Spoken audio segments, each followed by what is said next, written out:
Tengan todos muy buenas noches.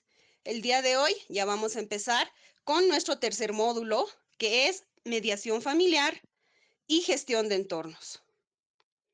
El objetivo de este módulo es establecer una alianza estratégica entre lo que es la institución educativa y lo que es la familia. Tenemos el grato honor de presentar hoy día a la licenciada Andrea Guara Arce Chávez. Nuestra licenciada es especialista en psicología forense. Tiene un posgrado en psicología forense y criminología, un posgrado en psicología jurídica forense aplicada para la evaluación de hechos de violencia a niños, niñas y adolescentes, un posgrado en la conferencia profesional de coaching de equipos, posgrado en prevención y atención de víctimas de violencia sexual infantil. Es licenciada con un enfoque cognitivo-conductual. Posee una amplia experiencia en el trabajo con niñas, niños y adolescentes, mujeres y personas con discapacidad, en procesos de protección integral, restitución de derechos, desde un enfoque inclusivo. Muy buenas noches, licenciada. Buenas noches, licenciada Pamela. Muchas gracias por la presentación y bueno, Muy comenzamos, bien, ¿no? entonces le dejo, la sala es suya. Muchas gracias, licenciada Pamela. Bueno, muy buenas noches a todos y a todas. Antes de iniciar con los contenidos de este módulo, quiero darles la bienvenida y agradecerles también por estar aquí y ser parte de este espacio de aprendizaje. Este curso ha sido pensado para brindarles herramientas prácticas claras y aplicables en su formación, ya que esto es un tema muy novedoso, entonces de alguna manera nos va a servir bastante. Antes de entrar al contenido, es importante que podamos ponernos de acuerdo sobre algunas reglas básicas de nuestras clases virtuales que vamos a llevar esta semana, ¿no? Para el proceso de todos estos días, yo necesito que mantengamos un orden, que tengamos respeto a todos los que vamos a estar en sala. Primero les voy a pedir puntualidad. Sabemos que todos tenemos responsabilidades, tenemos trabajo, clases y demás, pero sí voy a pedirles por favor que tengamos un poquito de puntualidad. Durante la clase, por favor, les voy a pedir también que mantengamos el micrófono apagado y lo activemos cuando deseamos participar para que esto nos ayude a evitar algún tipo de ruido y que todos podamos escuchar mejor.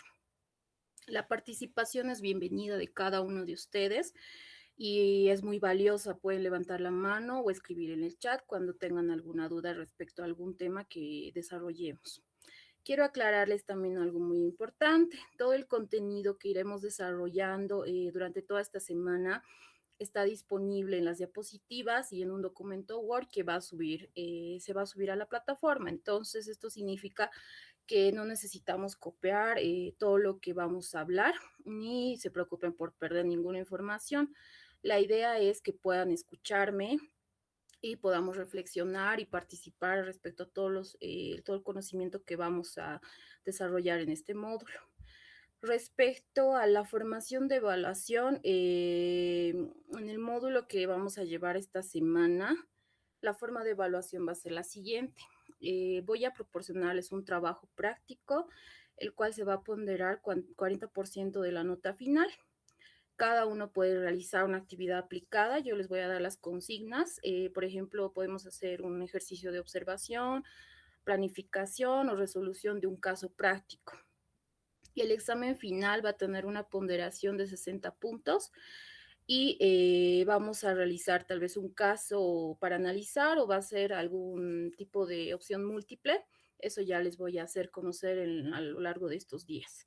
La nota final se va a ponderar de esa manera, entonces cualquier duda que tengan, no duden en preguntarme.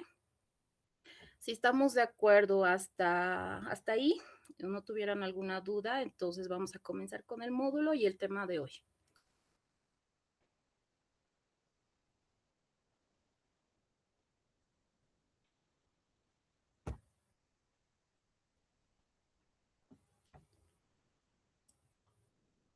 Bueno, creo que no hay ninguna duda, entonces vamos a comenzar. Les voy a compartir entonces la presentación.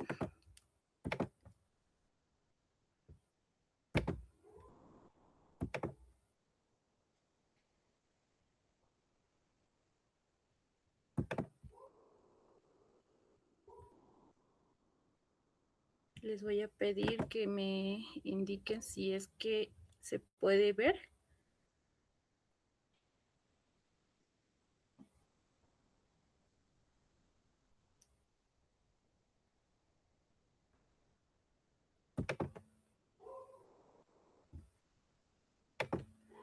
Muchas gracias. Entonces vamos a comenzar con este módulo. El primer tema que vamos a desarrollar es el siguiente. Espérenme unos segunditos.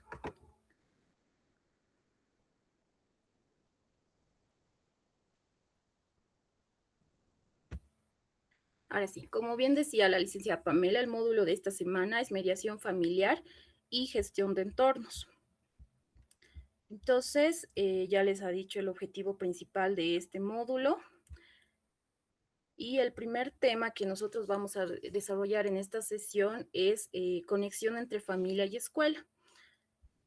El objetivo principal de esta sesión va a ser establecer los canales de comunicación efectivos, empáticos e inclusivos entre la familia y la escuela para poder acompañar adecuadamente a los niños y niñas neurodivergentes mediante los principios de mediación familiar y comunicación asertiva. Tengo entendido de que en los anteriores módulos ya se han tocado bastantes conceptos relacionados a lo que vamos a hablar en este módulo. Sin embargo, vamos a ir reforzando los mismos. El concepto de neurodiversidad surge a finales del siglo XX con una crítica a los modelos biomédicos tradicionales que conceptualizan las diferencias neurológicas exclusivamente desde la noción del déficit. La autora socióloga australiana Judy Singer en el año 1998 introduce el término para describir la diversidad de funcionamientos neurológicos como una expresión natural de la conducta y de la condición humana. En palabras de la autora, la neurodiversidad forma parte de la biodiversidad humana y debe ser reconocida y respetada como tal. Desde el enfoque de condiciones como el trastorno del espectro autista, el trastorno por déficit de atención con hiperactividad o las dificultades específicas del aprendizaje, no constituyen patologías en sí mismas, sino configuraciones neurológicas particulares que interactúan entre entornos más o menos facilitadores. Asimismo, el autor Thomas Armstrong en el año 2010 refuerza esta perspectiva al señalar que el fracaso escolar de muchos estudiantes neurodivergentes no es consecuencia de sus capacidades, sino de sistemas educativos que están diseñados para un perfil neurológico único. Por ejemplo, imaginemos un niño con TDAH. Este niño puede ser creativo, curioso, tiene mucho interés de aprender. Sin embargo, se distrae fácilmente cuando las clases son muy largas o cuando el aula está con bastante ruido. Si este niño forma parte de una escuela donde se espera que todos los niños permanezcan sentados, que guarden silencio o que estén atentos durante varias horas de clases, este niño puede ser visto como desobediente, que no sigue las normas, no sigue las reglas, es muy inquieto, incluso pueden mencionar de que es poco capaz. Pero la pregunta es, ¿realmente el problema estará en el niño? Cuando la familia se comunica con la escuela, en el caso que les planteo, y explican sus necesidades, como que el niño necesita pausas cortas, espacios más tranquilos, o que necesita tal vez apoyos visuales en el entorno con el que el niño se encuentra, va a haber mayor adaptabilidad. Y es así cuando el niño logra concentrarse mejor y expresar su creatividad. Este ejemplo que nos muestra que la dificultad no es el niño, sino un entorno que no está preparado. Cuando muchas familias llegan a una escuela y no dan la información necesaria respecto a las necesidades de los niños neurodivergentes, existen bastantes problemas, llegan a atravesar conflictos. Entonces es importante también que la información sea transmitida de padres al plantel educativo para que no podamos atravesar por estas dificultades. ya que si no van a ser mencionados, como les decía más adelante, de que el niño puede ser desobediente, muchas veces existen los etiquetajes por esa razón. Otro ejemplo, tal vez para que podamos entender, les planteo un niño con hipersensibilidad sensorial. En el aula, con mucho ruido, existen luces intensas, tal vez hay mucha sobreestimulación. Este niño puede reaccionar evitando ese espacio y mostrando tal vez conductas como desregulación emocional. Desde el modelo tradicional que les mencionaba en el concepto, estas conductas pueden ser interpretadas tal vez como problemáticas o incluso desadaptativas. Sin embargo, desde el paradigma que nos plantea la autora respecto a la neurodiversidad, esto se va a comprender como respuestas adaptativas frente a un entorno que no está regulado ni está pensado para sus necesidades sensoriales. En conclusión, para entender este primer punto, la neurodiversidad nos invita a cambiar la pregunta.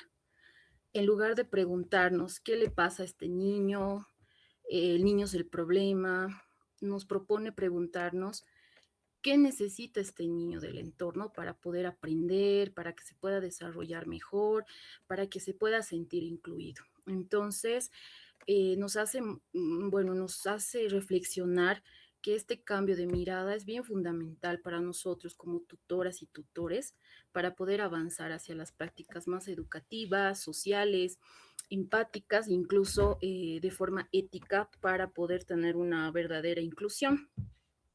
En este primer punto les voy a mostrar un video para que podamos reflexionar y analizar un poquito.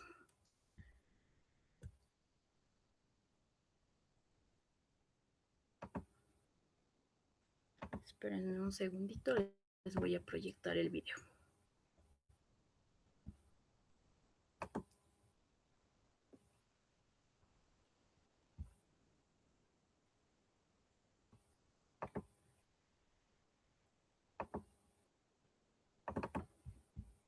Ya.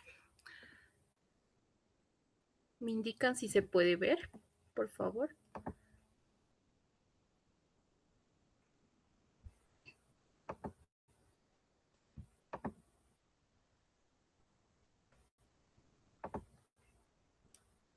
Ahí está.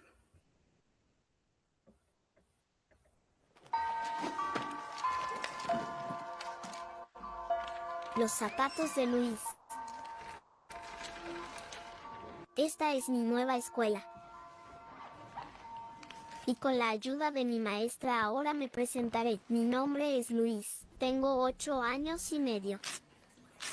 Me encantan mis zapatos azules. Talla 33, con broches de velcro porque no sé cómo atarme las agujetas.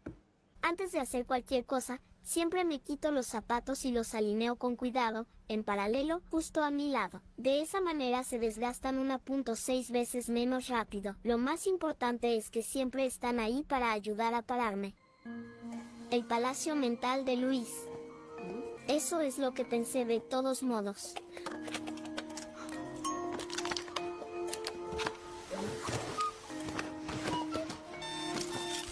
A menudo cambio de escuela, pero no de zapatos. Ya tenía mis zapatos azules en mi última escuela. Me gustan las cosas cuadradas y rectas. Cuando no lo están, me siento perdido. Por ejemplo, nunca entendí por qué la gente agita las manos cuando te dicen hola. O por qué tenemos que mirar a la gente a los ojos. En realidad no tiene sentido, solo hola es suficiente.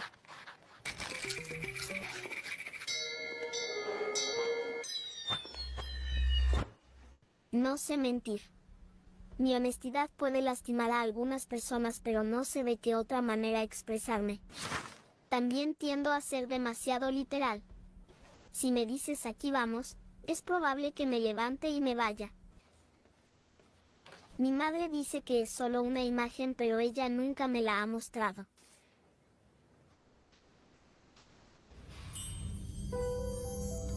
Siempre he tenido problemas para hacerme entender. A menudo me dicen que mi forma de hablar es demasiado adulta para los niños, pero demasiado anticuada para adultos. Sin embargo, me encanta la simplicidad. Ir a fiestas de cumpleaños me habría convertido en un buen compañero de clase, pero era demasiado estresante. Demasiados niños, demasiado ruido, demasiadas reglas. ¿Y qué regalo dar? De todos modos, demasiados factores desconocidos. Afortunadamente no era invitado, en cambio, paso la tarde en un lugar familiar. En casa, es mucho más tranquilizador.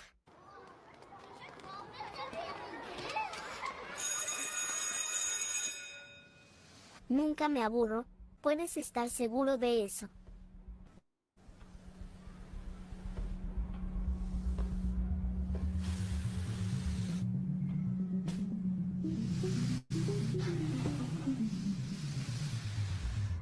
Listo, todo impecable, en muy poco tiempo.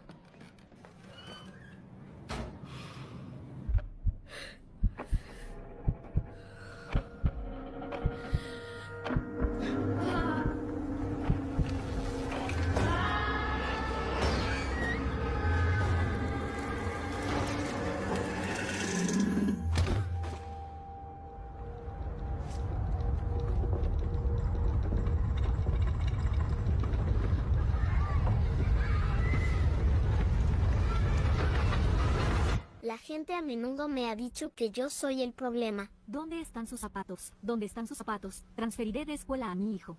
En ese entonces no sabía que era autista.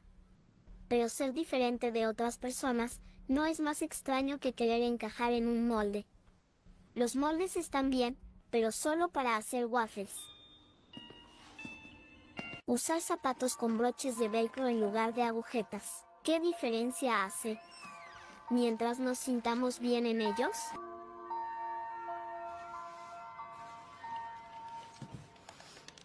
Así que, por eso soy nuevo aquí.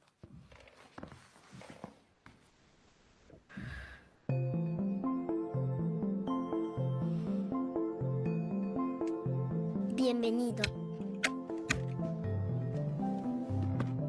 No es fácil presentarse, pero era una necesidad. Creo yo.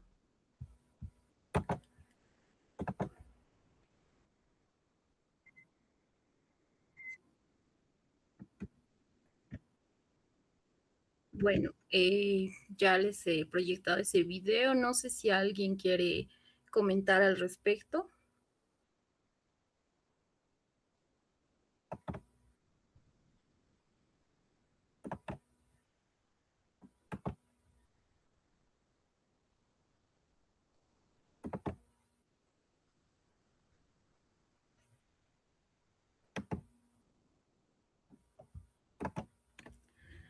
Bueno, ¿qué nos muestra este video? Nos habla de un caso de TDAH y nos hace la reflexión de que podemos entender que existen muchas dificultades dentro de lo que es el sistema educativo, dentro de lo que es también la familia, en la cual estas dificultades no surgen desde el niño, sino de la falta de comprensión del entorno que tiene. Por eso es fundamental hablar de la mediación familiar y de gestión de entornos, ya que estas herramientas nos va a poder permitir crear espacios más comprensivos y estructurados y adaptados incluso para la necesidad de cada niño. Entonces, ahora vamos a comprender por qué la relación entre la familia y la escuela es tan importante para el desarrollo de los niños, especialmente cuando estamos hablando de niños y niñas neurodivergentes. Brenner en el año 1979 nos propone la teoría ecológica del desarrollo humano, en la cual el desarrollo del niño es entendida como el resultado de interacciones dinámicas entre distintos sistemas ambientales. El autor nos sostiene que el desarrollo humano no ocurre en el vacío, sino en los contextos interrelacionados que influyen mutuamente. Dentro de este modelo, la familia y la escuela constituyen microsistemas fundamentales, mientras que la relación entre ambos conforman el mesosistema. Cuando la comunicación entre la familia y la escuela puede ser deficiente, conflictiva o inexistente, se produce una ruptura en ese mesosistema que va a impactar negativamente en el desarrollo del niño.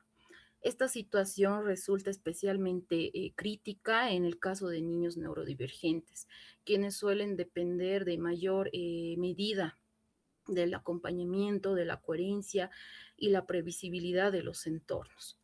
Entonces, esta teoría, ¿qué nos dice? Nos dice algo muy importante. El desarrollo de un niño no ocurre de manera aislada, no ocurre solo dentro de él, sino dentro de los contextos en los que el niño vive.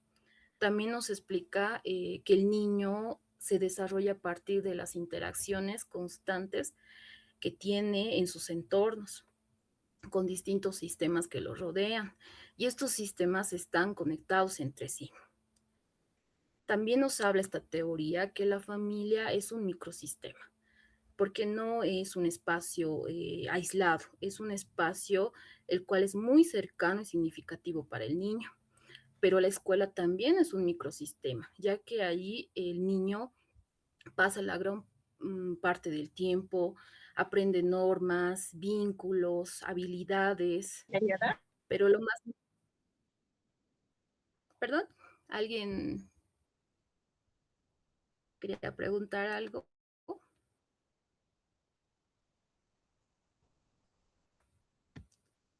Bueno, continuamos. Lo más importante entonces no solo es la familia o la escuela de forma separada, sino la relación entre ambas.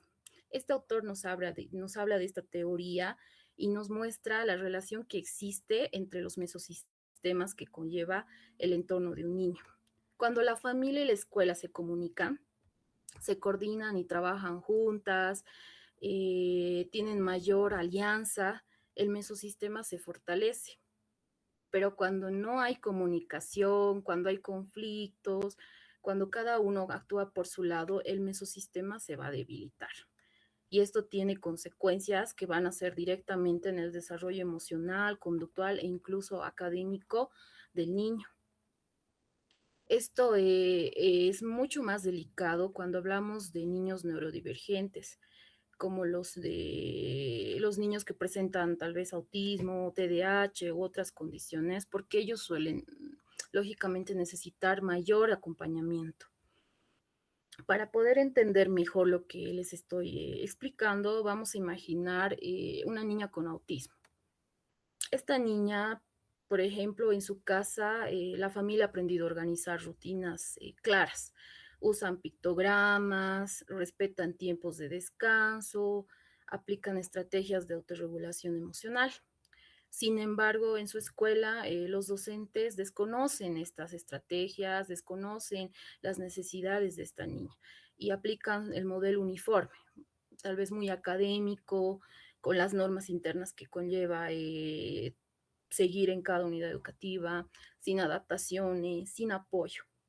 Como no existe ninguna comunicación entre la familia y la escuela, la niña va a recibir mensajes distintos de cada espacio y esto va a conllevar consecuencias, va a generar tal vez confusión, ansiedad, desregulación emocional en la niña.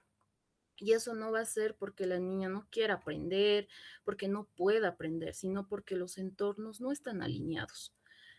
Entonces, desde la teoría ecológica que nos plantea el autor, podemos decir que la familia y la escuela funcionan como, como tal vez de forma aliada. La falta de coordinación va a romper esos mesosistemas y esa ruptura va a afectar negativamente en el desarrollo de la niña. En cambio, si la familia y la escuela se comunicarían, por ejemplo, usarían un cuaderno de comunicación diaria, acordarían estrategias sensoriales, de autorregulación, la familia compartiría lo que le está funcionando en el hogar, entonces este mesosistema se va a fortalecer. Y cuando el sistema es coherente y mantiene tal vez un mismo lenguaje, la niña se va a sentir más segura, va a disminuir la ansiedad y eso obviamente va a favorecer en su aprendizaje. Por eso, desde la teoría ecológica del desarrollo humano que nos plantea el autor, la comunicación y la mediación entre la familia y la escuela no son un complemento, Él nos trata de mostrar de que son una necesidad fundamental para el desarrollo integral de los niños y niñas neurodivergentes. Ahora vamos a analizar a la familia desde una mirada sistémica, es decir, no como personas aisladas, sino como un conjunto organizado de relaciones que funcionan como un sistema. Minuchin en 1974 nos muestra la definición respecto a esto y nos dice que la familia es como un sistema organizado por reglas, jerarquías y límites que buscan mantener estabilidad interna. El autor nos afirma que cualquier intervención externa que no considere la estructura familiar corre el riesgo de generar resistencia y disfunción. ¿Qué significa esto? A ver, significa que cada familia tiene una forma particular de organizarse. Quién va a tomar las decisiones, cómo se establecen las normas, cómo se resuelven los conflictos, cómo se cuida el equilibrio interno de cada uno y miembro de la familia. Y Minuchin nos advierte algo clave en ese punto, que cualquier intervención externa que no tome en cuenta esta estructura familiar va a correr el riesgo de generar resistencia o conflicto. En otras palabras, nos dice que cuando alguien desde afuera intenta cambiar la dinámica familiar sin comprender cómo está funcionando ese sistema, lo más probable es que la familia se cierre o se defienda, se sienta tal vez atacada o impuesta por un contexto externo. En el ámbito educativo, la escuela se constituye como un sistema externo que va a interactuar con esta familia. Cuando esta interacción se da desde una posición jerárquica o de imposición técnica, se va a debilitar la alianza que se podría generar entre familia y escuela. Y en contextos de neurodivergencia, esta dinámica suele intensificarse debido a la carga emocional que experimentan las familias, así como experiencias previas de estigmatización, etiquetaje o que en algún momento hayan sufrido algún tipo de exclusión institucional.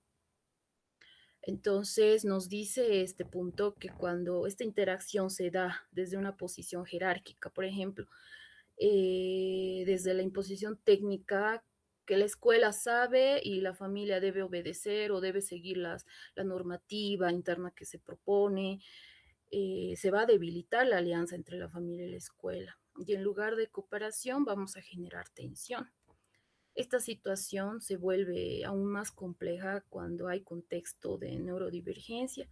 Muchas familias, como les mencionaba, llegan a la escuela con una alta carga emocional y eso es producto de las experiencias previas que han tenido. Por eso cuando la escuela interviene sin escuchar o sin validar a la familia o desde la familia no proporciona la información respecto a la situación de su niño, la resistencia no va a ser un problema de mala voluntad, sino va a ser una respuesta defensiva del sistema familiar como tal. Por ejemplo, imaginemos un niño con dificultades de aprendizaje. En su casa, este niño, la familia tiene también reglas claras, tiene horarios organizados para hacer las tareas, para tener un tiempo de descanso y maneja estrategias tal vez de apoyo emocional. Sin embargo, en la escuela de este niño implementan un programa de refuerzo académico y esto lo hacen sin consultar a los padres, estableciendo tal vez horarios rígidos y si no se cumple a estos horarios rígidos, pues puede existir sanciones por los retrasos o el incumplimiento. Entonces, ¿cuál va a ser la consecuencia de esta intervención no sistémica? Va a ocurrir que tal vez los padres se sientan excluidos, frustrados, poco valorados. Por otra parte, el niño va a recibir mensajes contradictorios entre lo que se espera de él en la casa y lo que se exige de él en la escuela. Esto no solo va a afectar en su aprendizaje, sino también en su bienestar emocional. Desde la mirada sistémica que nos plantea Minuchin, podemos interpretar que la familia funciona como un sistema organizado, como les había mencionado, con roles, límites y reglas propias. Cuando la escuela va a intervenir ignorando esa estructura, en el caso que les planteo, se va a generar resistencia, descoordinación, incluso va a haber un desgaste en la relación. Y eso no va a ser porque la familia no quiera colaborar o no quiera participar o no quiera cumplir con las reglas de la escuela, sino porque el sistema familiar se siente inválido, se siente tal vez no entendido, se siente excluido. Entonces, la propuesta de solución sistémica, según esta teoría, nos dice que una intervención más adecuada va a implicar coordinar estrategias conjuntas. Por ejemplo, la escuela y la familia pueden acordar horarios de apoyo flexible, pueden utilizar refuerzos positivos en lugar de sanciones, pueden mantener un seguimiento diario que esté en consenso de ambas partes, tanto escuela como la familia. De esta manera, tal vez la escuela no va a imponer, sino que se va a articular con la estructura familiar y con el perfil del niño. Desde esta teoría sistémica nos dice que trabajar con las familias no significa controlarles, no significa corregirles, sino comprenderles, respetarles y coordinar, mantener un mismo lenguaje. Cuando la escuela se posiciona como aliada, y no como autoridad que impone, que tiene que cumplir las reglas, se va a fortalecer este sistema familiar y obviamente esto va a favorecer el desarrollo integral del niño. Ahora vamos a hablar de la participación familiar, pero no desde la idea tradicional de que los padres solo tienen que apoyar tareas o asisten a reuniones y se limitan en ciertas funciones que deben cumplir, sino desde una mirada más profunda, que es la corresponsabilidad educativa. Esto implica que la familia y la escuela tienen la obligación y comparten responsabilidades en el proceso educativo de los niños. Einstein desarrolla un modelo de participación familiar que concibe la relación entre la familia y la escuela como una asociación colaborativa.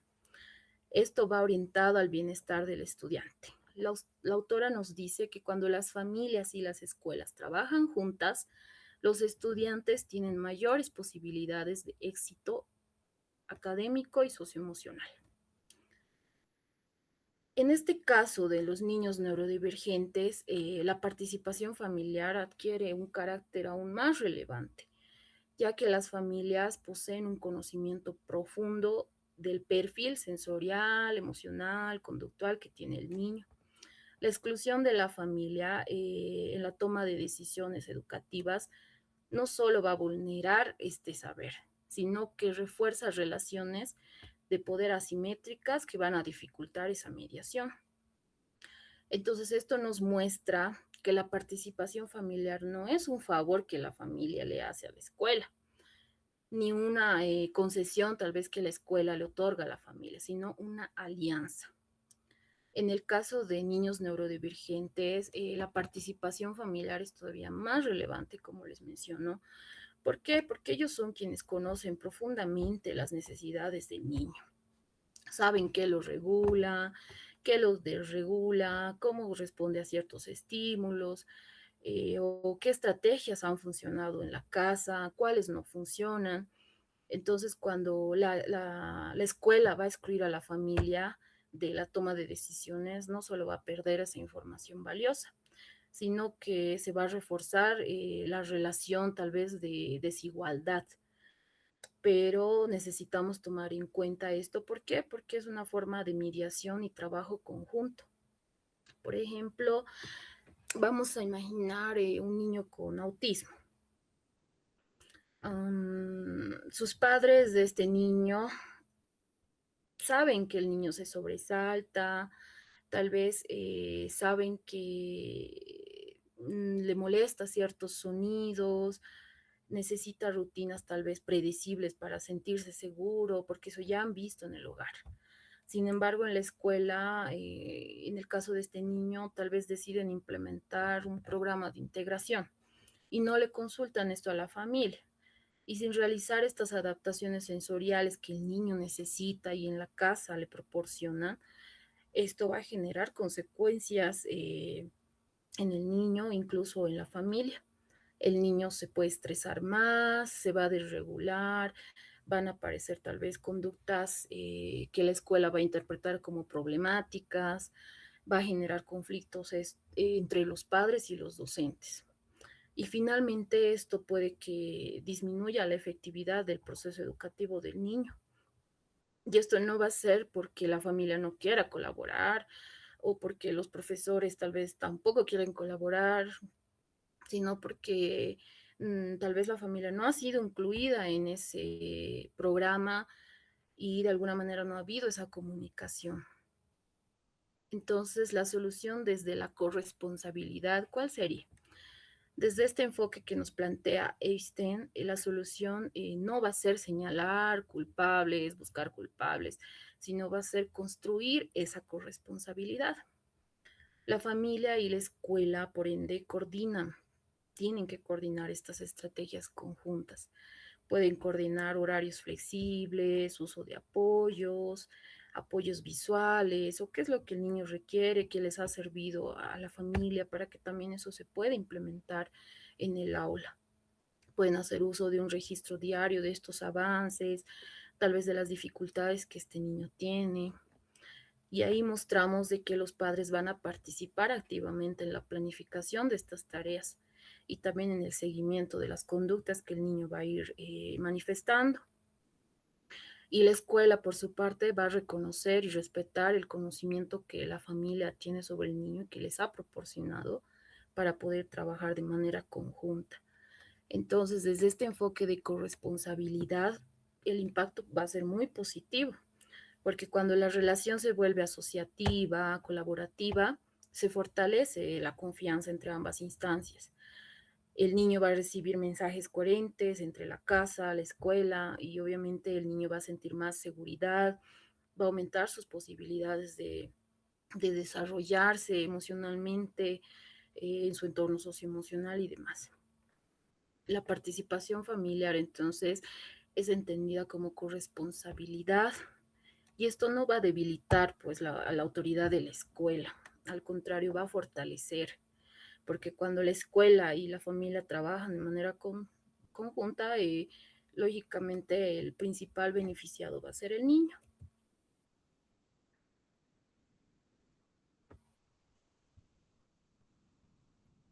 Ahora vamos a abordar la mediación familiar como una herramienta clave entre la familia y la escuela, especialmente cuando existen tensiones o desacuerdos. Como vamos viendo, cada tema da continuidad. Entonces, en este caso, la mediación no busca decir quién tiene la razón, sino crear un espacio de diálogo para encontrar soluciones conjuntas.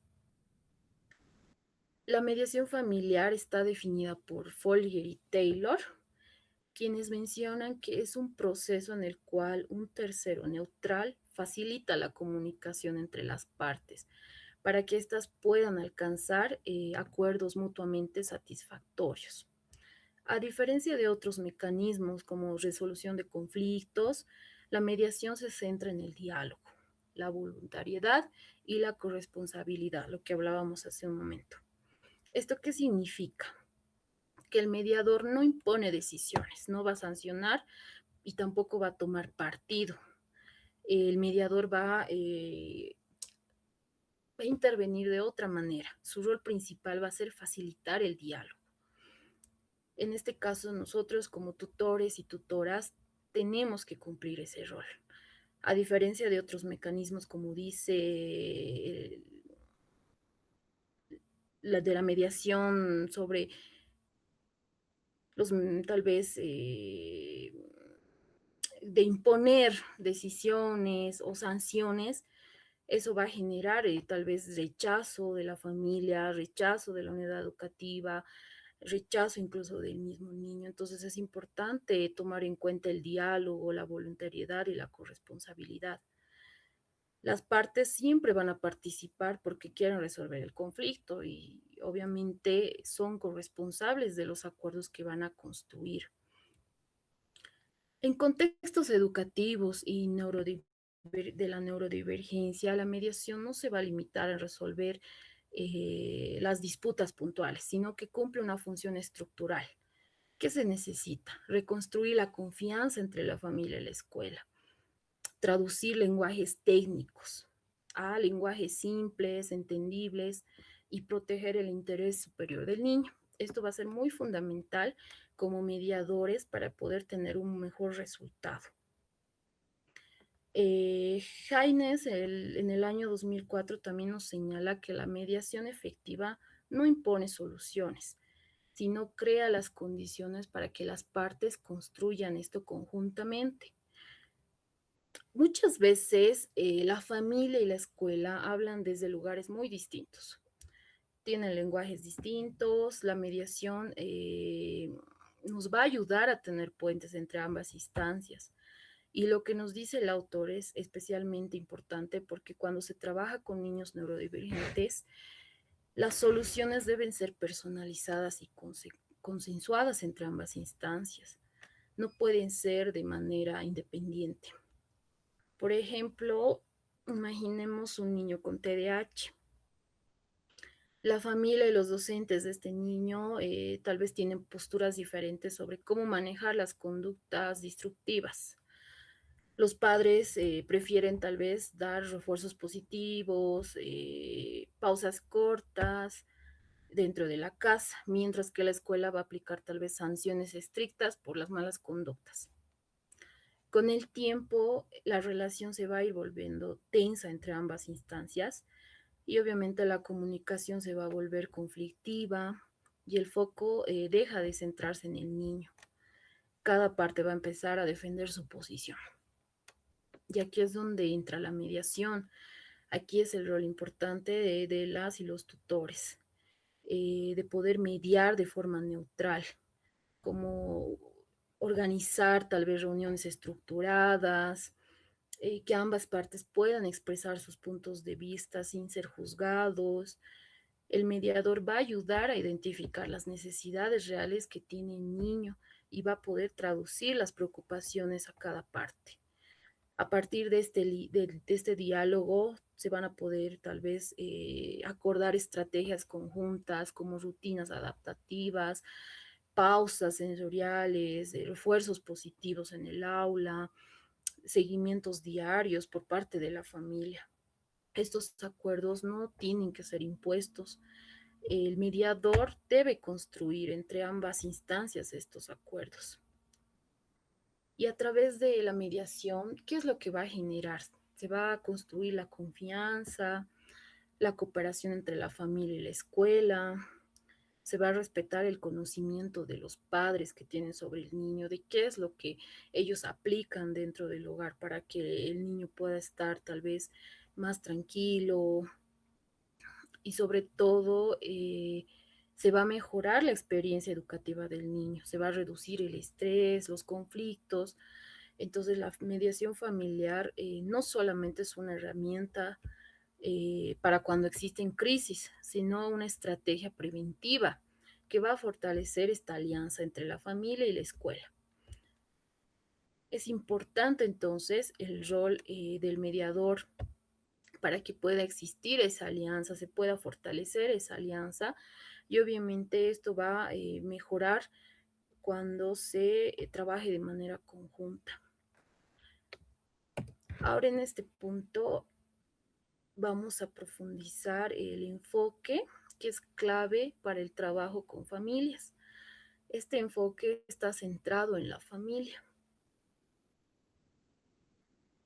¿Qué nos dice este enfoque? Este enfoque está desarrollado por Dunst, Tribb y Hamby, quienes proponen una intervención basada en el respeto, la colaboración y el empoderamiento. Según estos autores, las familias no solo son receptoras pasivas de los servicios, sino que son los agentes activos con competencias y recursos propios. Este enfoque resulta fundamental en la mediación con familias de niños neurodivergentes, ya que nos va a permitir superar los modelos asistencialistas y patologizantes, promoviendo relaciones horizontales entre profesionales y cuidadores. Entonces, este enfoque cambia radicalmente la manera en la cual nosotros entendemos la intervención educativa y psicosocial. ¿Qué implica esto? Va a implicar un cambio de rol. Los profesores dejan de ser expertos que indican qué tienen que hacer y pasan a ser facilitadores que trabajan junto a la familia. Este enfoque también nos habla de tres principios fundamentales, ¿no? El respeto, la colaboración y el empoderamiento. Entonces, ¿qué significa? Respetar a la familia va a significar conocer su experiencia cotidiana. Colaborar va a implicar tal vez tomar decisiones conjuntas, y empoderarnos va a manifestar tal vez fortalecer la capacidad de la familia para que pueda participar activamente en el proceso educativo del niño. Este enfoque es especialmente tal vez relevante cuando trabajamos con familias de niños neurodivergentes porque nos va a permitir superar esos modelos asistencialistas, donde la familia solo recibe indicaciones, solo recibe diagnósticos y no así ese apoyo, ese acompañamiento que correspondería, ¿no? Por ejemplo, vamos a hacer mención a una familia de un niño con autismo. En este caso, tal vez los padres conocen muy bien qué estímulos sensoriales necesita este niño, qué estímulos sensoriales le afectan y qué estrategias le han ayudado a concentrarse.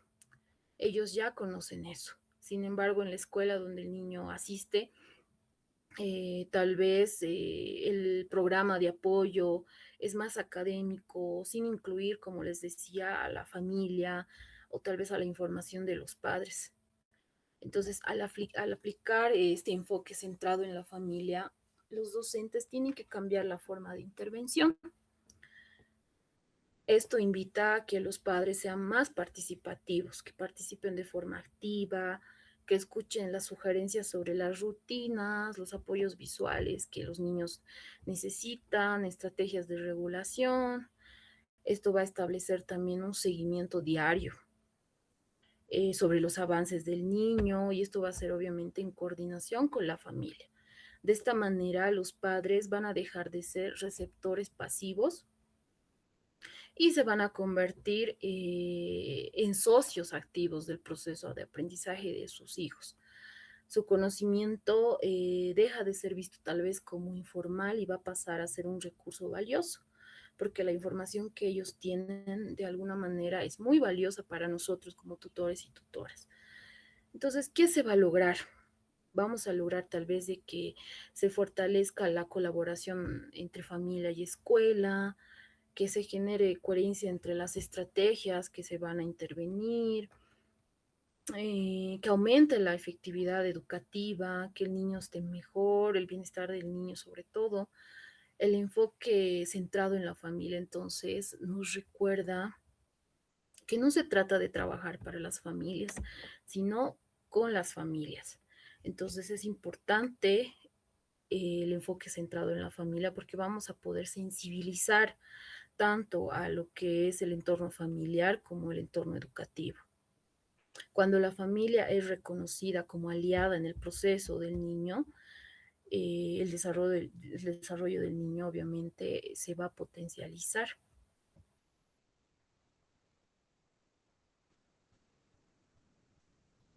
Conjuntamente a ese punto, vamos a hablar sobre la comunicación asertiva, porque eso influye mucho en cómo nosotros vamos a expresarnos, cómo vamos a intervenir como tutoras y tutores en el entorno familiar, en el entorno educativo.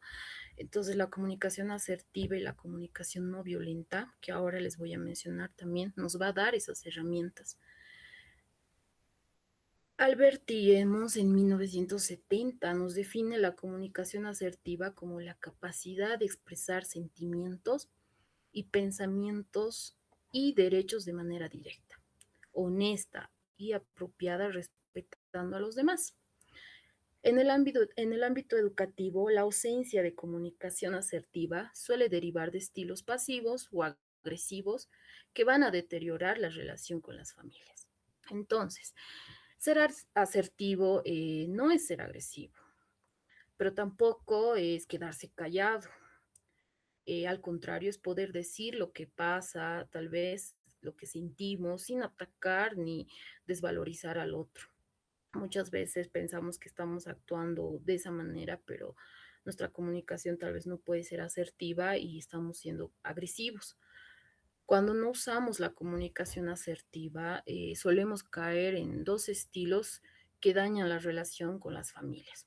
Por ejemplo, está el estilo pasivo, donde evitamos decir lo que pasa y acumulamos todo el malestar que tenemos. Es como que nos callamos y no decimos nada. Se va como una bomba de tiempo acumulando una cosa tras otra. Y está el otro estilo, que es el agresivo, donde hablamos desde el reproche, la culpa, la amenaza. Entonces, decimos todo lo que sentimos, pero de la manera incorrecta. Entonces, ninguno de esos dos estilos nos ayuda en la intervención con los niños y al contrario va a perjudicar en el desarrollo de los niños. Por su parte, también Rosenberg en el año 2003 nos desarrolla el modelo de comunicación no violenta, el cual se basa en la empatía y el reconocimiento de necesidades humanas universales. El autor afirma que la violencia en la comunicación surge cuando confundimos los juicios con observaciones.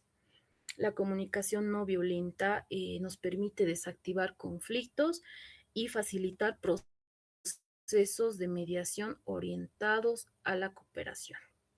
Por ejemplo, un juicio podría ser, tu hijo no presta atención, no atiende, no escucha en clases, es muy inquieto.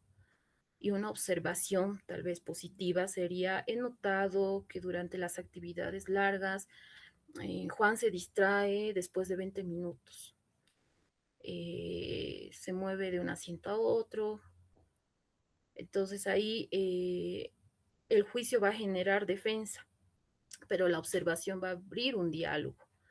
Por ejemplo, con un caso de TDAH. La familia nota que su hijo se frustra cuando hay actividades largas, sin pausas. La escuela tal vez respecto a eso va a enviar mensajes diciendo su hijo no presta atención y no sigue las instrucciones.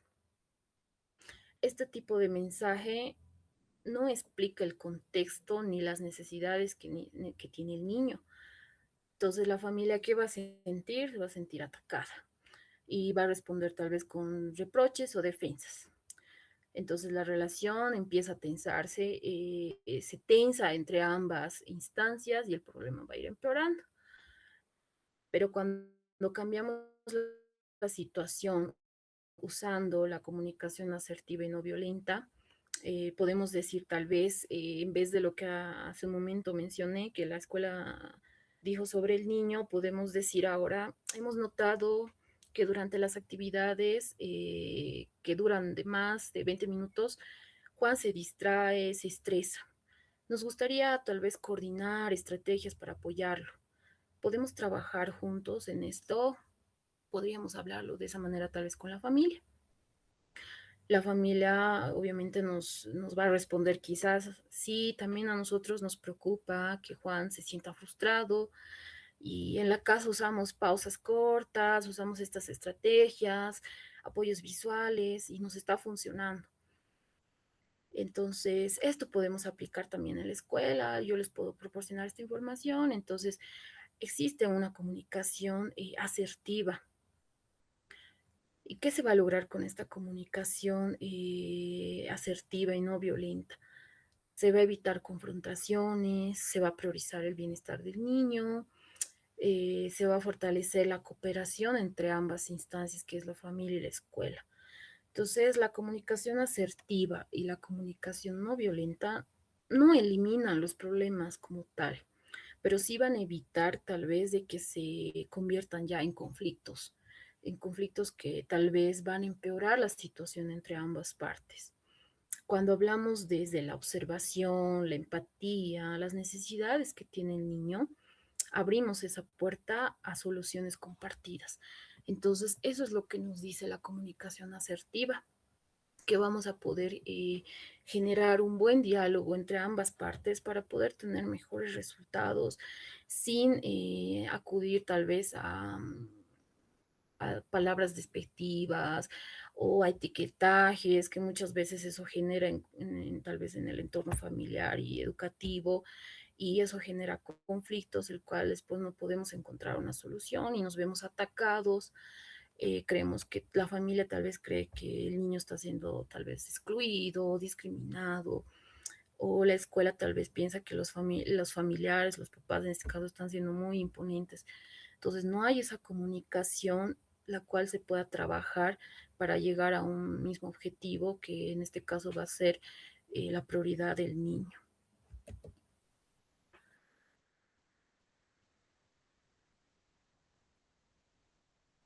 Ahora vamos a ver,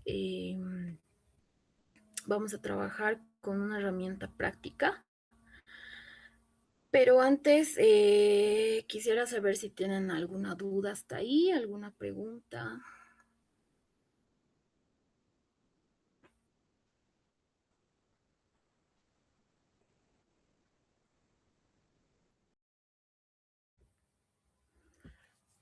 Bueno, vamos a continuar entonces con las presentaciones. No sé si hasta ahí alguien tal vez tiene alguna duda, algún comentario, alguna experiencia respecto a lo que hemos ido desarrollando en la sesión.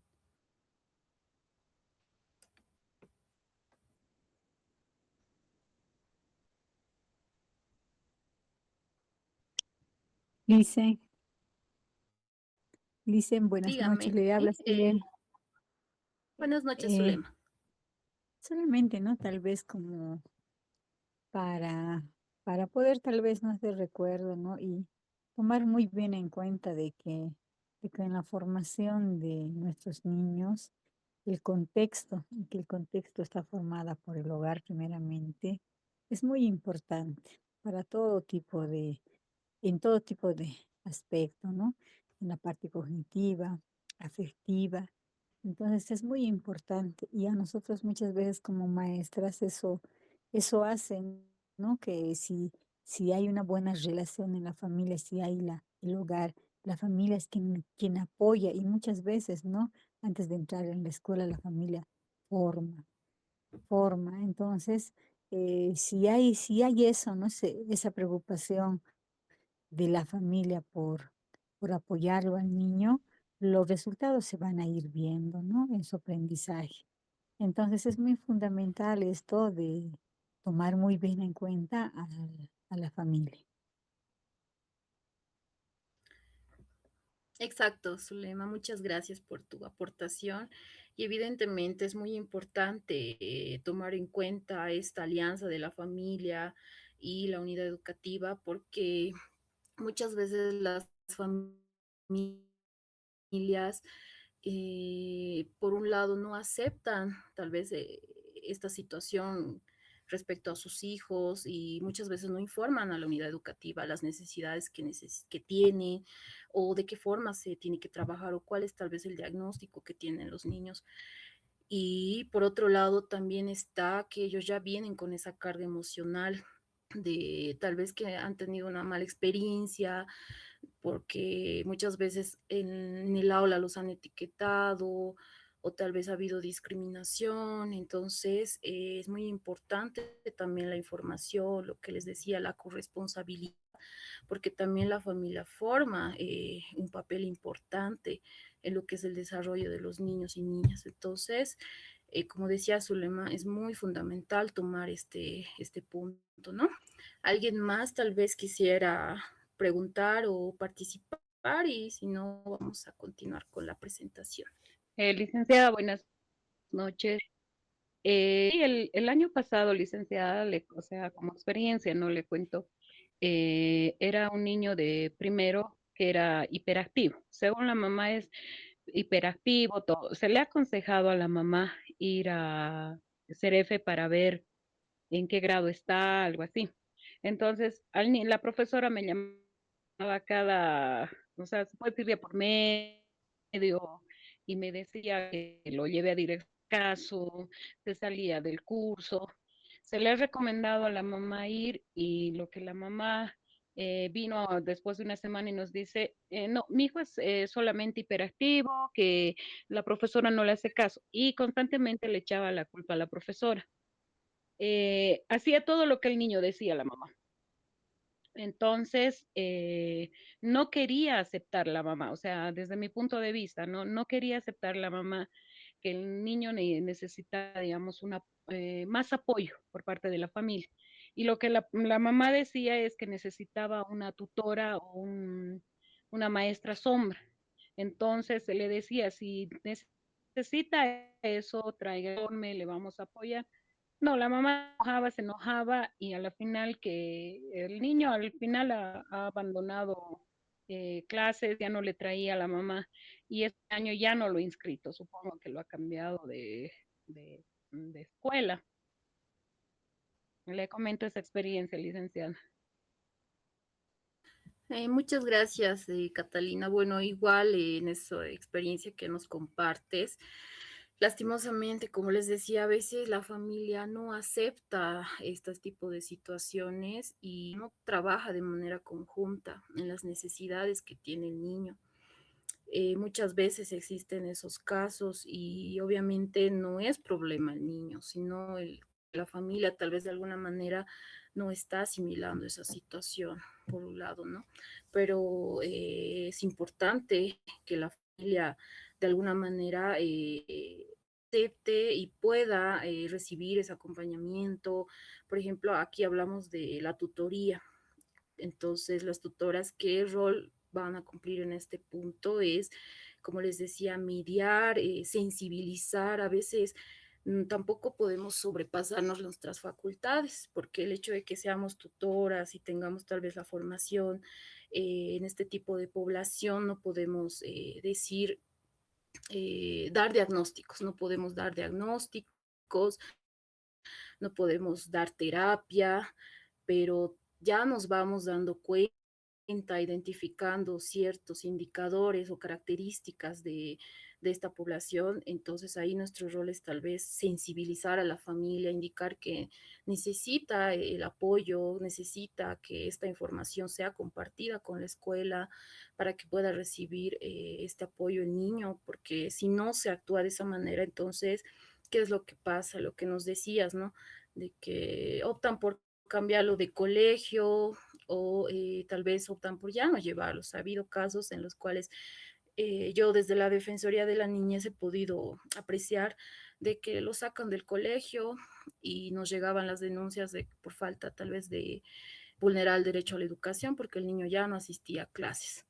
Entonces, cuando se hace la intervención con el equipo interdisciplinario, se va identificando esta situación de que la familia no ha aceptado y puede ser por el tema tal vez emocional o puede ser porque ya venían con esa carga emocional de que no ha habido el apoyo tal vez. O puede ser lo contrario, que realmente ha habido el apoyo, pero la familia no lo está aceptando. Entonces, es muy importante tomar en cuenta eso. Gracias, Catalina. Bueno, vamos a continuar entonces con lo que es el Disculpe, modelo de decidir. disculpe, licenciada, antes que continúe, quería hacer una consulta. Bueno, no desde el enfoque, en este caso, de un niño que tenga esta dificultad o tenga alguno de estos, en este caso, no sea característico con uno de estos casos. Ahora la pregunta que yo le hago es, ¿qué haríamos con el entorno que está alrededor de este niño? Le voy a explicar el caso en un ejemplo. En el curso de mi hijo hay un niño que tiene, bueno, ha sido diagnosticado con TDAH. Pero, ¿cómo le explico yo a mi niño el cómo debe tratarlo? Porque él me comentaba hoy de que el niño hoy no ha ido al colegio, no sabemos si lo han sacado o si es que mañana va a ir, pero ya sus amiguitos comentaban de que estaban felices porque el niño es muy molestoso, muy hiperactivo, que los molesta. Entonces nosotros como mamás también tenemos que tener empatía, ¿no? Con este niño, porque tenemos que tener criterio para poder decirles a nuestros niños que eso no es correcto y cómo les explicamos a nuestros niños cómo deben ser con él. Obviamente yo siempre le digo a mi hijo de que él tiene que ser amigo de todos, que tiene que entenderle, que tiene que ser recibo, pero hay muchas veces que eso ya sobrepasa porque él los golpea, porque él llega a un punto donde explota y es muy agresivo, ¿no? Entonces, pese a que recibe apoyo, pero yo cómo le hago entender a mi niño el cómo comportarse con él, ¿no? E incluso hablarles a algunos niños de su entorno, cómo les hablamos para que ellos tengan un tipo de forma de reaccionar ante estos arranques que tiene este niño, ¿no? Entonces, esa es mi consulta, por favor. Muchas gracias, Claudia. Bueno, sí, eso también es muy importante, el cómo vamos a manejar esto con nuestros hijos.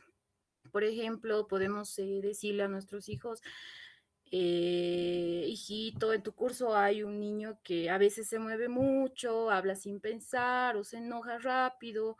Eso no es porque sea malo, es porque su cerebro funciona diferente y a veces le cuesta tarolarse. O sea, de alguna manera tenemos que explicarle para que el niño pueda comprender. También hay que tomar en cuenta el rango de edad en el que se encuentra el niño. También podemos decirle, ¿qué quiero que hagas? Quiero que seas respetuoso y amable. Si hace algo que no te gusta, puedes decirle con palabras tranquilas, eso está mal, ahora no quiero jugar, o sea, darles esos lineamientos a los niños, tal vez desde la edad que tienen, como les menciono, y tal vez si ves que te molesta este niño, te hace sentir mal, no te vas a defender peleando. Ven y dile a la profesora o dile a la profesora qué es lo que está pasando. Entonces, no podemos tal vez decirle, no quiero que le grites, no le vas a pegar a ese niño, no te burles, sino usar ese tipo de lenguaje. Eso también tiene mucho que ver con la comunicación asertiva que les mencionaba y eso va a depender mucho también de la edad en la que se encuentre el niño. Entonces, el mensaje de cuidado tal vez como mamá puede ser, no significa dejar que te hagan daño, no vas a dejar que te golpee o que te quite tus cosas. Tú tienes derecho a poner límites y yo siempre voy a estar ahí para ayudarte.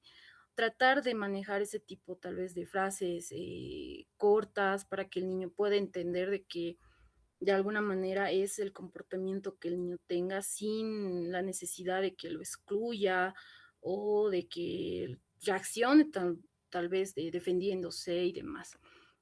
De esa manera podríamos hablar con el niño, Claudia. Gracias.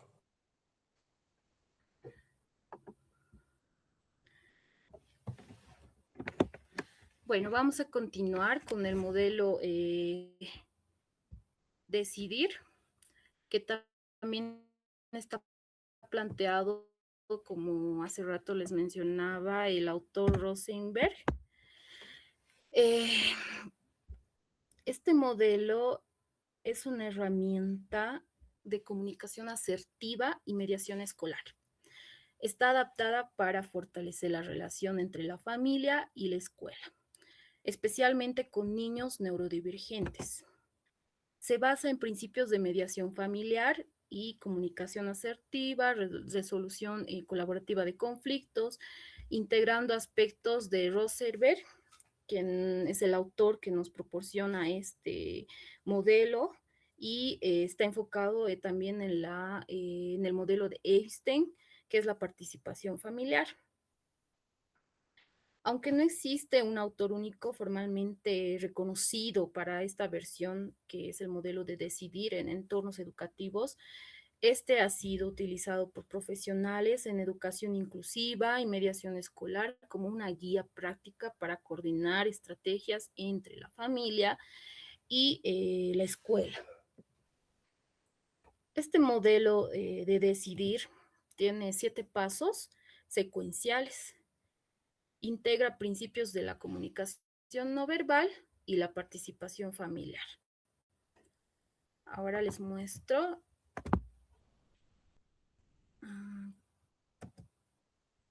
Aquí está. Vamos a desarrollarlo paso a paso para poder ir comprendiendo mejor.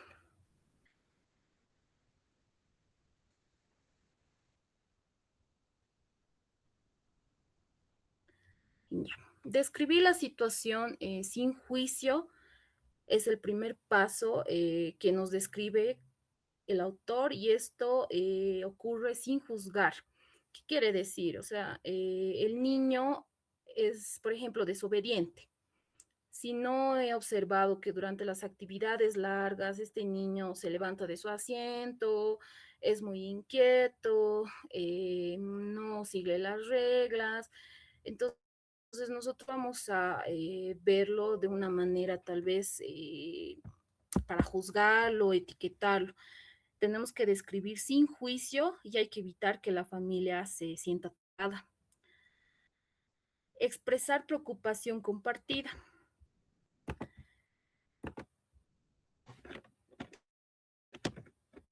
Esperen un segundito, por favor.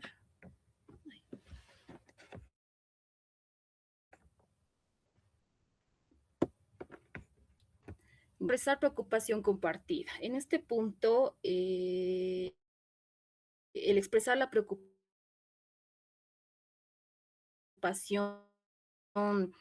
pero no desde la culpa, es importante porque es un interés común que vamos a tener entre familia y escuela. Por ejemplo, podemos decir, nos preocupa que esta situación esté afectando el aprendizaje, que la familia estén de forma aislada. Tal vez esto va a formar parte y va a ser la corresponsabilidad de ambas instancias. También tenemos el comprender.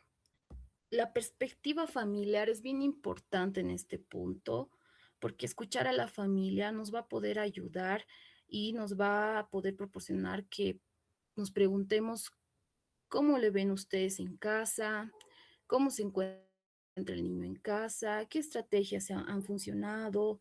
En esta parte, en este paso, no se discute, sino se comprende. Se comprende qué necesita el niño, qué es lo que está funcionando, qué es lo que tal vez nos pueda funcionar también a nosotros. Luego está identificar necesidades del niño. Es importante identificar las necesidades emocionales, sensoriales, de atención o incluso de estructura que el niño necesita. Este paso nos va a permitir dejar de discutir posiciones.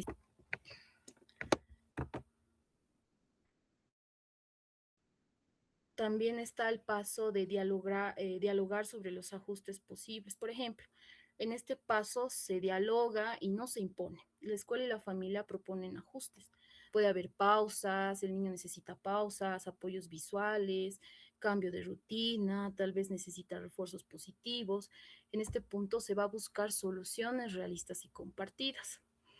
Y por último está el paso de implementar acuerdos. Los acuerdos deben ser claros. ¿Qué se va a hacer y qué no se va a hacer? ¿Cuándo se va a hacer? Entonces, todos estos pasos nos va a poder ayudar a tener una mejor intervención. Les voy a dar un ejemplo para que podamos entender mejor este modelo. Y este modelo nos ayuda a evitar confusiones, nos va a ayudar a tal vez poder trabajar tal vez de manera conjunta. Este modelo es un protocolo que no es rígido, sino es como una guía flexible que nos ayuda a transformar conflictos en oportunidades de colaboración entre familia y escuela. Cuando nos comunicamos con respeto, como hablábamos de la comunicación asertiva y no violenta, vamos a construir acuerdos y el niño va a ser el principal beneficiado. Aquí vamos a ver el ejemplo. Por ejemplo, en el punto de describir, podemos decir, como habíamos hablado en ese punto, tiene que ir sin juicio. Entonces podemos decir, notamos que Juan se levanta varias veces durante la clase de matemáticas. Después podemos expresar, nos preocupa que esto le genere estrés y que que no pueda seguir en clase, su atención cambia de repente o notamos de que él está muy inquieto. Podemos a través de eso expresar la preocupación compartida. Mostramos empatía, preocupación genuina en el bienestar del niño. Entonces ahí podemos hacer, por ejemplo, decir, nos preocupa que esto le genere estrés a Juan y que no pueda seguir el ritmo de la clase. Entonces después nos vamos a poder tal vez enfocar en la comprensión de la perspectiva familiar. Vamos a escuchar activamente la visión y la experiencia de los padres. Por ejemplo, en el punto de comprender, podrían contarnos cómo manejan estas situaciones en casa eh, eh, y qué estrategias están funcionando. A través de eso ya vamos a pasar al otro punto, que es identificar las necesidades del niño. Tenemos que determinar esas necesidades. Por ejemplo, Juan necesita pausas cortas y apoyos visuales para mantenerse concentrado. Entonces eso nos va a ayudar a poder tal vez trabajar de mejor manera con Juan. Luego viene el paso de dialogar. En este punto tenemos que tomar en cuenta los ajustes posibles que va a haber. Generar un espacio colaborativo. Por ejemplo, podríamos dividir las tareas en pasos cortos y podemos hacer uso de pictogramas para guiarlo durante toda la clase a Juan. Entonces se va a dialogar el ajuste que va a existir y eso tiene que ser en consenso de la familia y la escuela.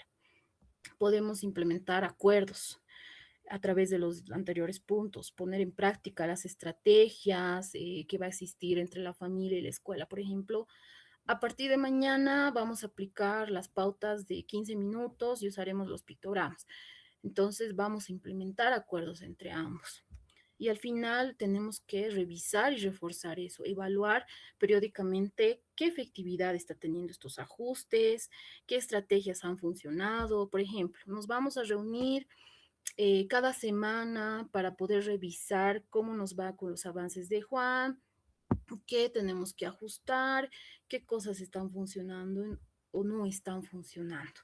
Entonces, el modelo de decidir básicamente es esta guía que nos va a poder ayudar para ir paso a paso y transformar los conflictos en oportunidades de colaboración.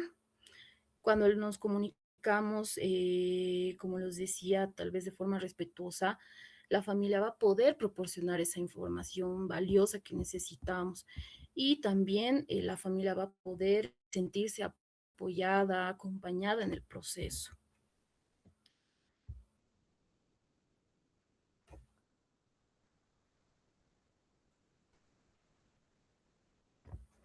Ahora vamos a ver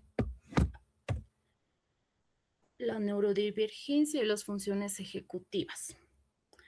Este punto también es muy importante porque en el anterior módulo tengo entendido que ya lo han visto, entonces vamos a reforzarlo. Barkel en el año 2012 nos aporta un marco teórico bien fundamental para comprender las dificultades conductuales asociadas al TDAH y otras condiciones neurodivergentes. El autor sostiene que los problemas de conducta no reflejan falta de motivación, sino déficit en la autorregulación ejecutiva. La falta de comprensión de estas bases neuropsicológicas conduce a interpretaciones moralizantes de la conducta infantil, lo que incrementa el conflicto entre la familia y la escuela y eso va a dificultar la mediación. Cuando hablamos de neurodivergencia, no estamos hablando de niños que no quieren, que no pueden, sino de niños que no siempre pueden autorregularse de la misma manera que otros. La teoría de Barclay nos ayuda a entender que los problemas de conducta en los niños con TDAH u otras condiciones no son un problema de voluntad, ni de mala crianza, o tal vez de que es un problema que se ha ido generando recién, sino son dificultades de las funciones ejecutivas. Estas funciones ejecutivas son habilidades que nos van a permitir organizar lo que hacemos, controlar impulsos, recordar instrucciones, regular emociones, nos va a poder, nos sirve para anticipar consecuencias. Y en los niños neurodivergentes, estas funciones se desarrollan de forma diferente o más lenta, especialmente en contextos exigentes como la escuela. El punto clave que nos dicen estos autores respecto a los tutores es que si lo vamos a interpretar, tal vez como tutora yo lo interpreto como una conducta que va desde la disciplina, voy a reaccionar con un castigo porque no está obedeciendo, es muy inquieto, entonces puedo llegar a castigarlo. Pero si la voy a interpretar desde la neuropsicología, teniendo esta formación en la cual yo estoy adquiriendo tal vez estos datos respecto a los niños neurodivergentes, voy a responder con otra estrategia. Cuando no comprendemos estas bases neuropsicológicas, se etiqueta al niño como desobediente, flojo, conflictivo, y por ende la familia se va a sentir juzgada y la escuela se va a sentir desbordada, se va a romper esa alianza de la familia y la escuela, y esto va a dificultar esa mediación y la buena convivencia que se requiere para un buen desarrollo. Por ejemplo, imaginemos a una tutora de primaria que está a cargo de un estudiante con TDAH. El niño llega sin materiales, se levanta constantemente, no copia todo en el pizarrón o se olvida las consignas, aunque la tutora ya le ha dado la explicación previamente. Desde una mirada tradicional, la tutora puede pensar, este niño no pone atención, y vamos incluso etiquetando. Y esto va a generar tal vez reportes constantes a los padres, puede haber llamadas de atención porque tal vez la conducta ya ha sobrepasado los límites, la tutora puede llegar a sentir frustración, el entorno educativo también va a sentirse desbordado y eso va a generar también un malestar en el niño. Pero si comprendemos desde las funciones ejecutivas y desde el enfoque neurodivergente, la tutora ya teniendo conocimiento, esa información sobre cómo intervenir de esta manera en este tipo de casos, va a comprender que el niño presenta dificultades tal vez en planificación, no puede organizar sus materiales. En memoria de trabajo, tal vez lo que podemos mencionar, no retiene instrucciones largas o en inhibición controla impulsos motores o tiene dificultades para controlar esos impulsos. Entonces vamos a ir cambiando la intervención, no la exigencia. Estas estrategias concretas van a aplicar que la tutora en el aula pueda dar instrucciones en 1 o 2 pasos, no en 5 a la vez. Puede usar apoyos visuales, puede usar tal vez una lista en la pizarra, pictogramas simples. Entonces esto va a permitir pequeños momentos de movimiento controlado en el niño, va a ir reduciendo esos indicadores que el niño tiene porque vamos a comprender desde las funciones ejecutivas de lo que realmente corresponde lo que es las características neurodivergentes. Entonces podemos verificar la comprensión sin exponer al niño. En coordinación con la familia podemos acordar una rutina visual, por ejemplo, para la mochila. Podemos usar recordatorios simples, colores o símbolos, podemos unificar los mensajes con la familia, decir de esta manera podemos trabajar y hacer menos castigo, tal vez que muchas veces utilizamos tanto en la familia como en el entorno educativo y podemos hacer tal vez más uso de esas herramientas para que el resultado en el niño sea productivo. El niño no cambia por lo que le van a retar, el niño no va a cambiar por lo que no le comprenden. Al contrario, el niño sí va a mejorar ese desarrollo porque realmente están comprendiendo sus necesidades. Entonces va a generar que la tutora no sienta tal vez ineficaz en lo que está haciendo o se sienta frustrada porque no está funcionando su intervención. O en la familia porque el niño tal vez está teniendo más dificultades, llamadas de atención. Entonces los padres van a dejar de sentirse culpables.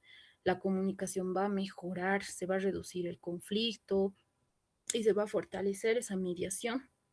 Entonces es importante que entendamos la comprensión de las funciones ejecutivas, que eso no baja las expectativas, al contrario, las vuelve realistas y alcanzables para que podamos tener una mejor intervención.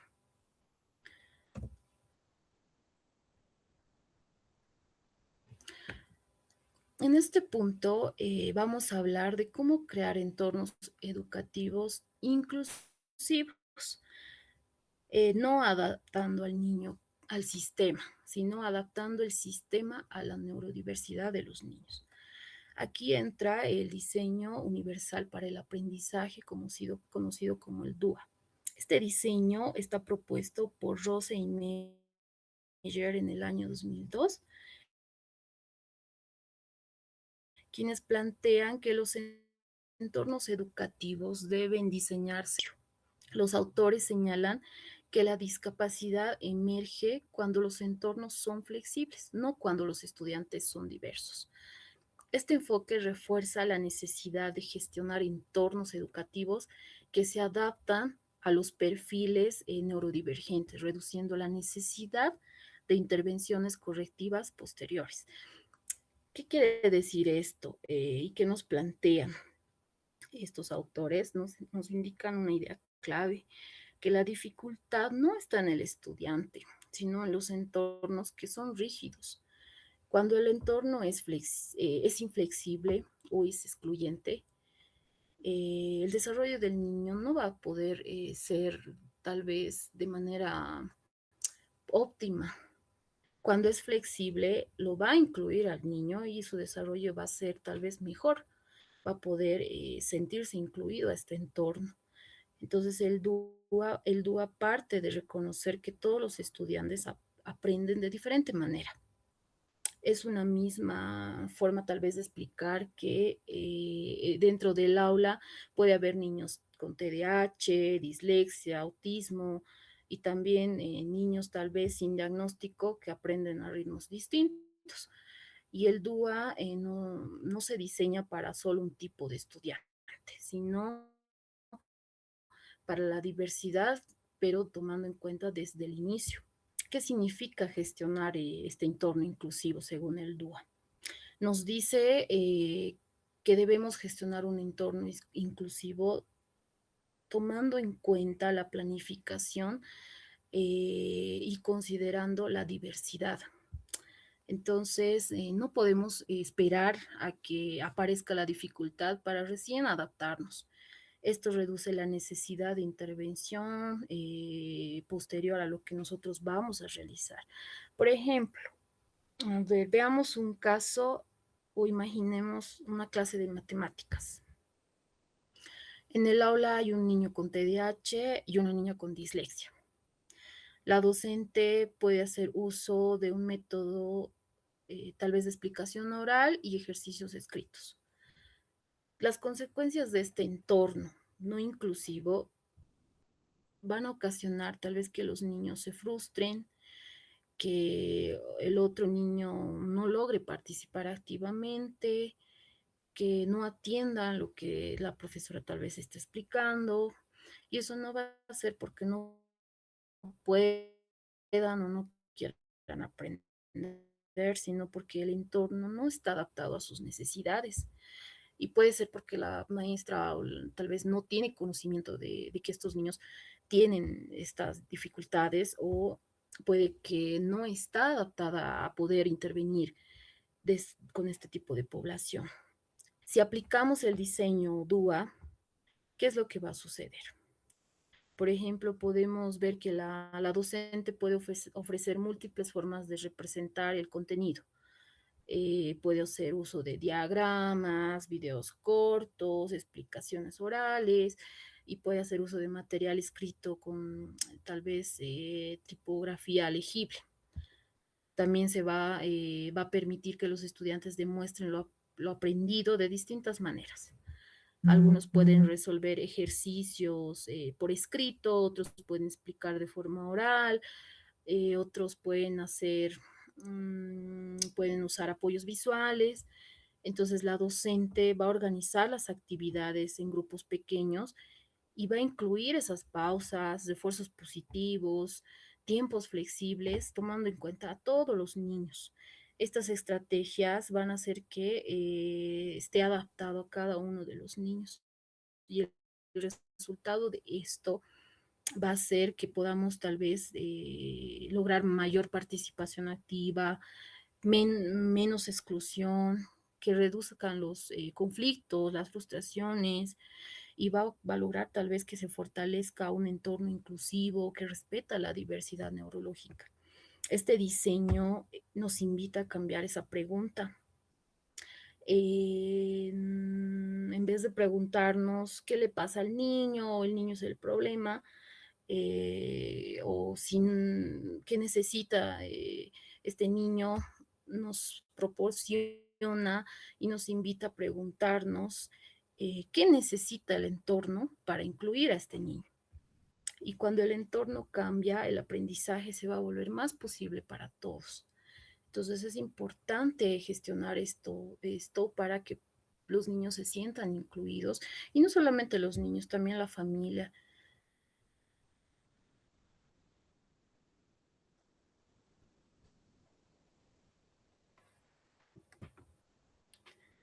¿Hasta ahí tienen alguna consulta?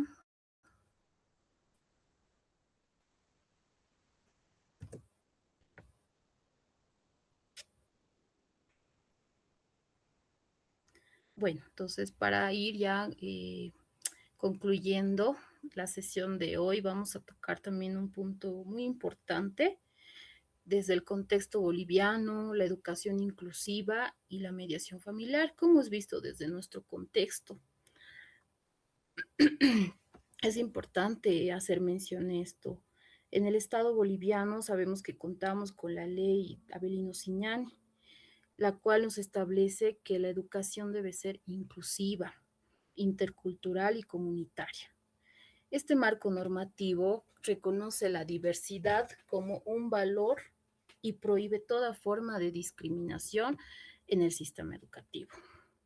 No obstante, podemos mencionar de que diversos estudios y experiencias profesionales han evidenciado una brecha significativa entre el marco legal y la práctica cotidiana, particularmente en la atención a niños neurodivergentes. La escasa formación docente en neurodiversidad, la limitada articulación interinstitucional y la persistencia de enfoques medicalizantes convierten a la mediación familiar en una estrategia clave para garantizar este derecho, que es la educación inclusiva. En este contexto, la mediación permite articular saberes comunitarios, familiares, técnicos y promueve soluciones contextualizadas que respetan la diversidad cultural y social del país. Para poder comprender por qué la mediación familiar es tan importante en el ámbito educativo, primero debemos mirar nuestro propio contexto boliviano. Y sabemos que las leyes dan un marco, pero la realidad cotidiana en nuestras escuelas muchas veces nos muestra otros desafíos. Esta ley, si bien reconoce la diversidad como un valor y prohíbe cualquier forma de discriminación dentro del sistema educativo, esto incluye a todos los niños, también a los niños neurodivergentes. Sin embargo, en la práctica diaria que tenemos existe una brecha muy importante entre lo que dice la ley y lo que realmente ocurre en muchas escuelas, centros educativos. Esta brecha se nota especialmente en la atención a este tipo de niños, neurodivergentes. Muchos docentes no han recibido esa formación suficiente en neurodiversidad, la coordinación entre la escuela y la familia y las otras instituciones obviamente suelen ser limitadas y eso nos va a generar tal vez ciertos conflictos en nuestras intervenciones y todavía tal vez persisten enfoques medicalizantes, como mencionaba más arriba, que ven la diferencia como un problema que se debe corregir. Pero estas dificultades generan tensiones, las familias muchas veces se sienten juzgadas, poco escuchadas o culpabilizadas por todo lo que conlleva, ¿no? Esto. Y por otro lado, los docentes se sienten desbordados, sin herramientas, no tienen tal vez las estrategias necesarias para poder intervenir y el niño queda en el centro de este conflicto. En este contexto, la mediación familiar se convierte entonces en una estrategia fundamental, lo que hablábamos en la sesión de hoy, ¿no? Es bien importante tomar esta estrategia porque de alguna manera esto va a favorecer en el desarrollo de los niños, no solo para resolver los conflictos, sino para garantizar el derecho a una educación inclusiva, para que los niños puedan ser tratados como realmente corresponde y no ser tal vez sujetos a etiquetajes, a discriminación, a que los excluyan. Y un aspecto muy importante de la mediación en Bolivia es que nos permite articular distintos saberes. El saber de la familia, que conoce al niño en su vida cotidiana. El saber comunitario, tal vez de que forma parte de una diversidad cultural y el saber técnico que los docentes y los profesionales proporcionamos. Entonces tenemos que tomar en cuenta todo eso. La mediación no busca aplicar las soluciones, busca las soluciones que tengan sentido para esa familia, para esa escuela, para esa comunidad, que de esta manera se pueda respetar la diversidad cultural, que se pueda respetar los derechos también de los niños y no y tal vez incurrir en discriminación.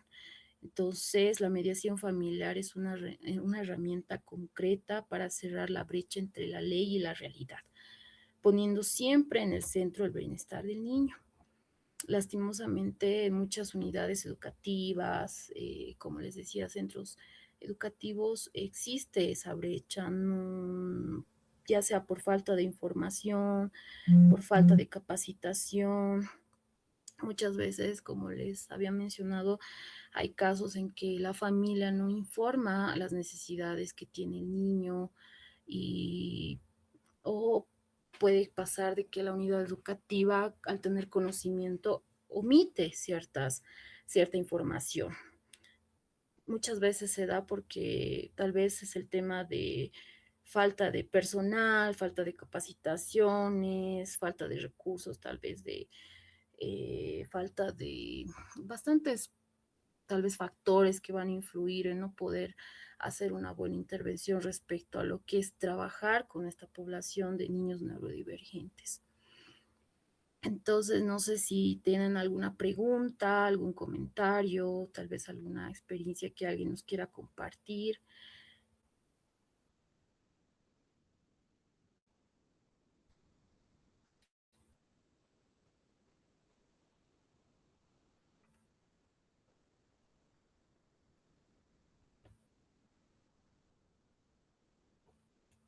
Creo que se han dormido. Licenciada, disculpe una consulta.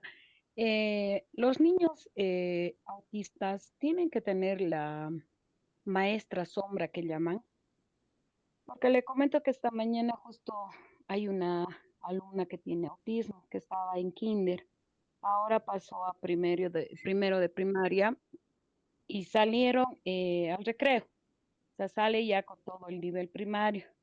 La niña no habla. El año pasado venía con su auxiliar o tutora sombra que llamamos. Esta mañana la niña iba y de 3 niños se los sacó en su recreo. No habla, o sea, de los dueños del recreo le empezaron a gritar o reñir, digamos, y la niña se escapaba y se iba a un rincón. Una de las niñas que se lo sacó vino a quejarse y me dijo, regenta, regenta, se lo ha sacado se lo ha comido mi recreo. ¿Quién? Le digo, y la niña se escapaba y no me podía mostrar. O sea, yo hasta el momento no me ubicaba quién era. Y otra niña dice, de mí también. Hay una niña ratera, hay una niña ratera, dice. Entonces voy, ya la ubico a la niña y voy y le aviso a la profesora, que tienen otro auxiliar más. Entonces han ido, le han agarrado así. Como yo controlo todos los niños, o sea, hasta ahí me enteré que se lo había sacado de 3 niños. O sea, mi consulta es, estos niños tendrían que tener siempre su maestra de sombra. Bueno, en este caso sí es necesario tal vez evaluar nuevamente los apoyos que esta niña requiere, porque me indicas de que la gestión pasada tenía y ahora ya no cuenta con ese apoyo. Entonces sí hay que considerar la necesidad de que tenga, cuente con esa tutora. Eso no es porque significa que la niña ya tal vez ha mejorado, no, se tiene que hacer una evaluación para poder determinar que realmente este apoyo es indispensable, ya que esta niña tal vez está atravesando en el entorno del cambio. Hay más niños, hay más estímulos, hay más reglas sociales. Para un primer día de clases el cambio es tal vez muy sobresaliente para la niña. Entonces, de hecho, es que va a empezar tal vez a sacar cosas, como me dices, en el recreo, y eso obviamente no se ve como una mala conducta, sino como una manifestación de dificultades en las habilidades sociales que son características, ¿no? Límites, comprensión de normas que muchas veces estos pequeños, estos niños tienen esas características, entonces sí sería adecuado que la niña siga teniendo ese acompañamiento de una tutora, ya que la conducta de la niña no debe abordarse desde el castigo. Muchas veces van a verlo como algo negativo lo que hizo hoy, sino desde la comprensión, desde sus necesidades, lo que les mencionaba, que es importante sensibilizar eso de que las necesidades de esta niña tal vez se manifiestan de esa manera. Entonces es importante que la familia y la escuela puedan dialogar para poder identificar este tipo de apoyos que requiere, ya que el cambio de nivel educativo va a implicar nuevas demandas que pueden generar incluso desregulación en esta pequeña. Y es importante evitar tal vez igual culpabilizar a la niña o a la familia, sino promover estos acuerdos entre la familia y la escuela. Explicar que el apoyo no es un retroceso, sino que esto es un ajuste razonable para que la niña pueda también desarrollarse mejor, porque está en un nuevo ambiente, está avanzando un grado, entonces sí es importante. Catalina, no sé si respondo a tu pregunta. Sí, licenciada, gracias. Bueno, respecto a este punto del contexto boliviano, también hacerles mención que como tutoras, tutores, ligado a lo que es la ley y también lo que es la ley 548, tal vez para hacerles mención como un dato, es importante tener cuidado, respaldarnos de ciertas cosas que tal vez nos puedan dificultar porque estamos sujetos tal vez a cualquier situación. ¿A qué me refiero con esto? Que, como les decía hace rato, las familias muchas veces no aceptan estas situaciones y no tienen conocimiento o ni siquiera saben que los niños tienen tal vez algún tipo de características que reflejan la neurodiversidad y muchas veces podemos incurrir en error, los tutores, tutoras, podemos incurrir en error en sentido de que podemos etiquetar o nos sobrepasamos nuestras facultades, como les decía, a veces indagamos tal vez otros aspectos, o decimos este niño es un desobediente, y hago mención a esto porque en alguna oportunidad intervenido un caso de un niño que tenía autismo y justamente la profesora no tenía la información necesaria, tampoco sabía que este niño tenía autismo, entonces el niño muchas veces no atendía en clases o se ponía, los estímulos le generaban malestar y la profesora no comprendía esta situación. Entonces ha pedido que el niño tal vez se ha cambiado de curso, no ha habido una buena intervención y la familia, ¿qué es lo que ha denunciado en este caso? Indicando de que la profesora ha generado violencia psicológica en su hijo, que el niño ha sido excluido, ha sido discriminado, pero cuando se ha ido indagando también con el equipo interdisciplinario, hemos tenido conocimiento de que la familia no ha informado, puesto que sí sabía que el niño tenía autismo, no ha hecho conocer a la unidad educativa. Entonces, tenemos que tener cuidado de muchas de esas cosas que a veces tenemos que ver, preguntar, ¿no? ¿Qué diagnóstico tiene? Pero sin sobrepasar nuestras facultades. Nosotros no podemos hacer un diagnóstico, pero sí podemos hacer el acompañamiento, podemos sensibilizar, servir de mediadores, como les hablaba sobre la mediación, poder generar un buen diálogo entre la familia para que nos pueda proporcionar esta información valiosa de qué herramientas usan ellos en casa, y usando la comunicación asertiva para que la familia no se sienta tal vez juzgada. Entonces es muy importante tomar en cuenta todos los puntos que les he mencionado porque van ligados, ¿no? Para una buena intervención y poder hacer una buena mediación en lo que es la alianza de la familia y el entorno educativo para un mejor desarrollo de los niños y niñas. Entonces, para finalizar la sesión de hoy, voy a concluir con esta frase. Educar desde la inclusión implica reconocer que cada niño y niña aprende de manera distinta y que cuando la familia, la escuela y la comunidad caminan juntas, las diferencias dejan de ser barreras para convertirse en oportunidades de crecimiento compartido. Muchas gracias por su atención. Nos vemos el día de mañana. Ya estamos, creo que a las 9 de la noche, ¿no? Efectivamente, licenciada, muchísimas gracias. Estuvo estupenda la clase de hoy. Espero todos hayan podido aprovechar.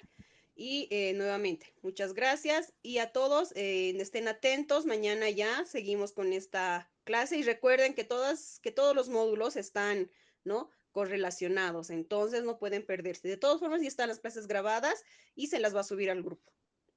Hasta luego. Muchas gracias. Muchas gracias, licenciada Pamela, y bueno, que tengan un buen descanso. Nos vemos el día de mañana. Gracias, buenas noches. Buenas noches, licenciada. Buenas noches.